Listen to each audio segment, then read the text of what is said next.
Welcome to Shadow of History, mysterious, dark, and untold stories from world history.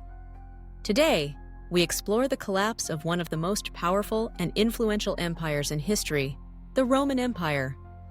The fall of Rome is one of the most debated and dissected events in history, as it marked the end of classical antiquity and the beginning of the Middle Ages. But what caused the collapse of such a vast and seemingly indomitable empire?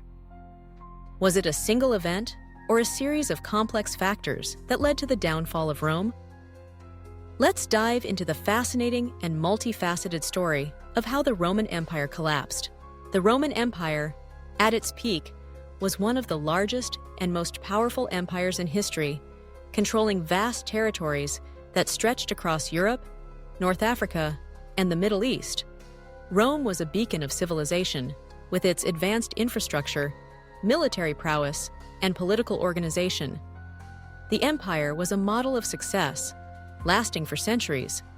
However, by the 5th century AD, the once great empire began to unravel.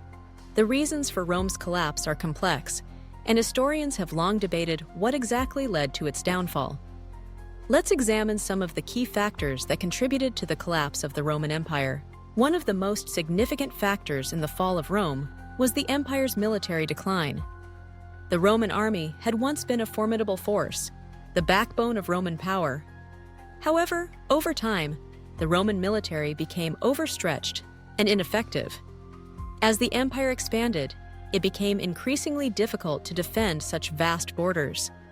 The Roman legions were spread thin, and the empire faced numerous threats from barbarian groups and rival powers on all sides. In the 4th and 5th centuries, a series of barbarian invasions put immense pressure on the Roman Empire. The Visigoths, Vandals, Huns, and other groups began to encroach on Roman territory, and the empire struggled to defend its borders. The Roman military, once known for its discipline and strength, was increasingly made up of mercenaries, many of whom were foreign and had little loyalty to the empire. This weakened the empire's ability to respond effectively to invasions. In 410 AD, the Visigoths famously sacked Rome, and in 455 AD, the Vandals followed suit. These events were symbolic of Rome's declining military power and its inability to protect itself from external threats. Another key factor in Rome's collapse was its political instability. The Roman Empire had a complicated political system that was often marked by corruption, infighting, and power struggles. In the later years of the empire, the central government became increasingly weak and ineffective. Emperors were often overthrown or assassinated, and the empire was plagued by civil wars and political infighting. This instability led to a lack of effective leadership, which made it difficult to address the empire's growing problems. In addition to internal political turmoil, the Roman Empire also faced external pressure from rival powers. As the empire weakened, it became more vulnerable to the ambitions of other nations and tribes. In the 5th century, the Western Roman Empire was particularly threatened by the rise of the Germanic kingdoms and the Huns. The Huns, led by Attila, posed a serious threat to the empire, and their invasions further destabilized the Roman territories. Meanwhile, the Eastern Roman Empire, or Byzantine Empire, continued to thrive, but it was increasingly isolated from the West and unable to provide sufficient aid to its Western counterpart. The decline of the Roman economy also played a significant role in the collapse of the empire. As the empire expanded, it relied heavily on slave labor, which was central to its agricultural and industrial output. However, as the empire grew, the supply of slaves began to dwindle, and the economy became increasingly dependent on taxation. Over time, the government's financial mismanagement, combined with the increasing military expenses, led to rampant inflation and economic instability. Additionally, the Roman Empire faced a growing divide between the rich and the poor. The elite class became more focused on their own wealth and power, while the majority of the population lived in poverty. This social inequality contributed to unrest and dissatisfaction, further weakening the fabric of Roman society. The empire's economic struggles were also exacerbated by its reliance on imports from its provinces, which put a strain on its resources and made it vulnerable to external pressures.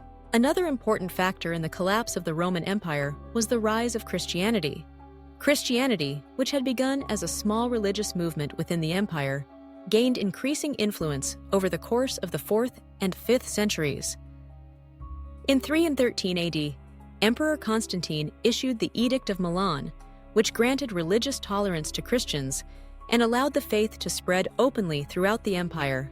By the late 4th century, Christianity had become the dominant religion in the Roman world. While Christianity provided many positive contributions to Roman society, it also contributed to the empire's decline in some ways. Christianity's emphasis on the afterlife and its rejection of the traditional Roman values, such as loyalty to the state and the emperor, undermined the unity of the empire. As the Roman world embraced Christianity, traditional Roman institutions, including the Roman pantheon and the cult of the emperor, began to fade. The rise of Christianity also contributed to internal divisions within the empire, as different Christian sects fought for dominance. This religious conflict added to the instability of the empire during its final years. The collapse of the Roman Empire also involved a gradual loss of cultural cohesion. As the empire expanded, it became increasingly difficult to maintain the unity of the diverse peoples within its borders. The empire's vast territories included numerous ethnic groups, languages, and cultures, and this diversity often led to tension and conflict. Over time, the Roman identity began to erode, and the empire became less unified. The decline of Roman cultural and social values, combined with the empire's internal divisions, weakened its ability to hold together. Finally, the traditional date of the fall of the Roman Empire is 476 AD, when the last Roman emperor in the West, Romulus Augustulus, was deposed by the Germanic chieftain Odoacer. While this marked the formal end of the Western Roman Empire, it is important to note that the empire had been in decline for centuries before this event. The fall of the Western Roman Empire was not a sudden collapse, but rather the culmination of a long process of decline. The Eastern Roman Empire, known as the Byzantine Empire, continued to survive for nearly another 1,000 years until its fall in 1453. The fall of the Roman Empire was not the result of a single cause, but rather a complex combination of internal and external factors. The empire's military decline, political instability, economic troubles, and social divisions all contributed to its eventual collapse. The rise of Christianity and the empire's inability to adapt to changing circumstances also played a role in the downfall of one of history's greatest empires. Today, the fall of the Roman Empire serves as a powerful lesson in the fragility of empires and the importance of adaptability in the face of change. The rise and fall of Rome left a profound impact on the world, shaping the course of history and influencing the development of Western civilization for centuries to come. Thank you for joining us as we explored the complex story of how the Roman Empire collapsed. If you found this history as intriguing and thought-provoking as we did, be sure to subscribe to Shadow of History for more mysterious, dark, and untold stories from the past. Don't forget to like, share, and hit the bell icon to stay updated with our latest videos. Until next time, stay curious and continue uncovering the untold stories that have shaped our world.